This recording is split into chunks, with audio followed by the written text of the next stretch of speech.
ఆంధ్రప్రదేశ్లో ఆడపిల్లల భద్రతకే తమ ప్రభుత్వం తొలి ప్రాధాన్యం ఇస్తుందని గుంటూరు పశ్చిమ ఎమ్మెల్యే గల్లా మాధవి తెలిపారు. మంగళవారం స్టాల్ హైస్కూల్ బీసీ వసతి గృహాన్ని ఎమ్మెల్యే పరిశీలించారు. హాస్టల్లోని విద్యార్థులను వేధిస్తున్నారని నగరపాలెం పోలీస్ స్టేషన్లో కేసు నమోదైందని, క్షేత్రస్థాయిలో తాను పరిశీలించడానికి వచ్చారని చెప్పారు. విద్యార్థినులతో మాట్లాడి ఇక్కడ జరుగుతున్న తతంగాన్ని మొత్తం అడిగి తెలుసుకున్నారు.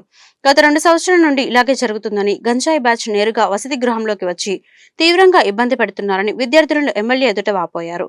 వసతి గృహం చుట్టూ పిచ్చి మొక్కలు పెరిగి విషసర్పాలు వస్తున్నాయని, ఆహారం కూడా సరిగ్గా ఉండటం లేదని, మరుగుదొడ్లకు సరైన డోర్లు లేవని తెలిపారు. అనంతరం ఎమ్మెల్యే మాధవి మీడియాతో మాట్లాడారు. విద్యార్థుల సమస్యల పట్ల అధికారులు నిర్లక్ష్యంగా వ్యవహరించడం తగదన్నారు. వార్డెన్తో పాటు నిర్వాహకుల మీద తగిన విధంగా చర్యలు తీసుకోవాలని ఉన్నతాధికారులను కోరుతున్నట్లు ఎమ్మెల్యే స్పష్టం చేశారు.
ఈ మేడం తెలుసా ఎవరో?